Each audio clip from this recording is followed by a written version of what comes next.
So Spider-Man 2 has been out for a couple months now, and it's given me the time to sit back and recollect my thoughts on the game overall. And while I still think the game is a ton of fun to play, with the gameplay being a lot more clean and entertaining than the first one, I found the quality of its storytelling has gone down quite a bit compared to its 2018 predecessor. Where there are a lot of heartfelt story beats still in the game, they come at a cost to some character traits I think were exploited for the plot to make any sense. With that being, Peter Parker being too nice. Now don't get me wrong, Peter Parker isn't inherently supposed to be an asshole. You're trash, Brock. But what I'll be trying to break down within this video is how his niceness overshadows a lot of important character traits Peter has without the symbiote, and how the symbiote storyline doesn't hit us hard because of Peter Parker's nice guy persona portrayed in this game. So without further ado, let's break down Peter Parker's nice guy problem in Marvel's Spider-Man 2.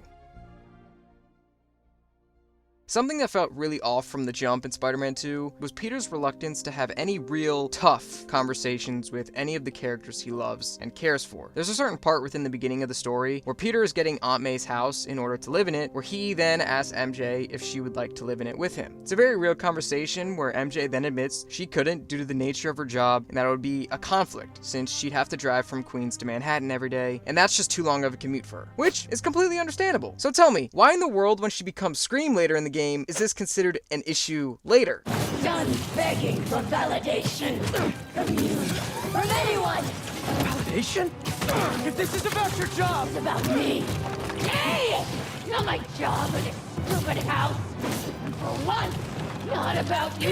Now, this is a criticism for both characters here, because other than for one scene on the Coney Island Ferris wheel, we get no other introduction to this massive problem they seem to have until the Scream fight sequence, where it's apparently so abhorrent, she screams at him about it. Personally, Peter isn't someone who runs away from conflicting arguments or personal things that need to be sorted out. Time and time again, Peter is able to go to people he loves and have those hard conversations, even if he doesn't want to. Which is why I find it odd that here, it's completely played off as nothing important if it clearly holds weight near the end of the game's story. Now, if the storytellers tried to make it seem that this wasn't an issue, then they must have failed, because then Peter wouldn't have mentioned it. But he clearly mentions how he wants her to live with him multiple times after this event at Aunt May's. So it's clearly shown he's just afraid to have this conversation with her. And it's sad to see, considering he valued her relationship with him a lot in the first game, even going so far to reconnect with her after their communication issues held them back. You'd think a game that would develop their relationship would have overcome this obstacle of communicating and making it very important that their lines of communication were open to topics of this caliber. Speaking of close relationships, how Peter handles both Harry and Miles before getting the symbiote was also really weird to me. To start, we'll talk about the weird encounter Peter and Harry had with breaking Tombstone out of custody from Kraven's hunters. Now, before you come for my neck saying the scene is kind of weird, yes, I too love seeing the Agent Venom suit on screen, and I thought Peter and Harry working together was cool as well, but it all gets overshadowed by the fact Peter is letting his best friend risk his life being a superhero after just dealing with the fact he was sick earlier in the game. Like I mentioned before, Peter's unrelenting ability to care for the ones he loves is a massive part of his character. So for him to see his best friend in a weird suit trying to save people and risking his life after just dealing with the fact that he could die earlier feels so off to me. There was no moment of hesitation, no discussion about Peter and Harry's thoughts on vigilantism. Peter just happily went along with it, without any backbone to suggest he thinks Harry shouldn't be doing what he's doing. It doesn't fit his character to be this nice and understanding. For a person who has to deal with a sick friend, only to then see him almost risk his life and die trying to save Tombstone, and just happily continue fighting crime like this, feels really weird to see. And yes, the argument can be made that he's just really happy to see his friend feel well again, and that he wants to do adventures with him like they did in high school. Thing is, Peter isn't this naive anymore. He's 25 years old, for Christ's sake. He watched his mother figure die in his arms, fighting against a massive pandemic where she was the one trying to help others. A more reluctant friend wouldn't risk seeing a person he cares for risk his life like that again. He'd at least try and have a conversation with him discussing these issues he has. And finally, one of the most egregious things that irked me from the game in the beginning was Peter's inability to straighten up Miles when he was going all vengeance mode. I completely understand the game wanting to tell a story where Miles is dealing with vengeance and all, but that must affect Peter's teachings to him as well. For example, when the hunters first attack in the game and Mr. Negative is released from his prison accommodations, Miles almost forgoes saving the lives of people on the boardwalk from a spinning motor because of his lust for revenge. He inadvertently almost killed countless civilians just for his own selfishness. That is exactly something Peter has done in the past. Yet all Peter says is,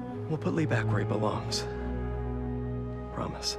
what? You're telling me that's all you have to say? Dude, come on. This game's story beats are constantly in a state of telling us that Peter is this nice guy with absolutely zero flaws or conviction for his morals. A true Peter Parker would make sure to know that what Miles did was reckless and dangerous, obviously in a respectable way, but would still let him know. He wouldn't just let him walk it off. The fuck is this? A kid's cartoon? I can't even say that because Spectacular Spider-Man was a kid's cartoon with more heart and conviction than Spider-Man 2's Peter is. They paint Peter as this, figuratively speaking, all-white hero with no flaws about him, which makes no sense considering the first game's story specifically let us know that this Peter has seen, been, and taken a lot of shit and has a lot of issues, like his inability to trust others, and his fearfulness of those he loves running into scary situations. That's why MJ and him could not see eye to eye for most of that game, yet it's completely tossed aside within this game. Why? I'll tell you why, which leads into my next point for why making Peter too nice ruins a specific part of the story, that being the Symbiote arc. As soon as Peter gets the new Symbiote suit, he immediately starts acting out of character from the one we've seen in the beginning of this game. Like I mentioned before, Peter having no flaws makes it ridiculously clear that once he has the symbiote, something is off. He ferociously attacks his enemies, makes cruel and unrelenting remarks to Miles, MJ, and Harry. No wonder your family left you. You're not strong enough! It's a literal day-to-night switch in his character, which just doesn't work for the symbiote arc to begin with. In reference to my main points in this section, I'll be using Spectacular Spider-Man and Spider-Man 3 to reference the symbiote arc and how they handle it better than this game does. For starters, the whole point of the symbiote is to amplify the character traits Peter was already presented as having in the past. With Spider-Man 3, Sam Raimi does a really good job of presenting Peter to be this narcissistic ego head who is so up his own ass in popularity that he doesn't see the error in his ways towards others. Before ever having the symbiote, Peter straight up kisses Gwen Stacy in front of Mary Jane. And when Harry gets amnesia, he lies to Harry about all the things that have happened in the past. This showed us as an audience that it was clear Peter was being an asshole. Just straight up. And this was before the symbiote even entered his life. So once he got the symbiote, it only amplified the shitty parts of him from before. Instead of competing for the job with Eddie, he humiliates him in public. Instead of lying to Harry about his father, he straight up tells Harry the brutal truth about what his father thought of him. Gonna cry? Instead of telling MJ to get back up on the horse, he straight up punches her in the face.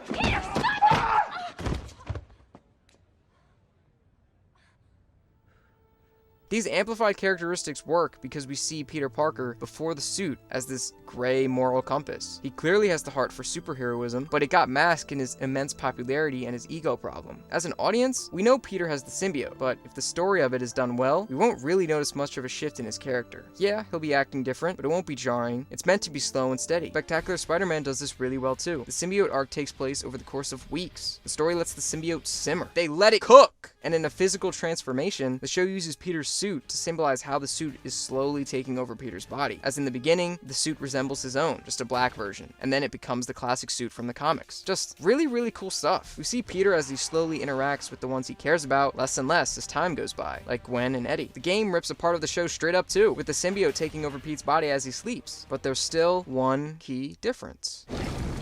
MJ.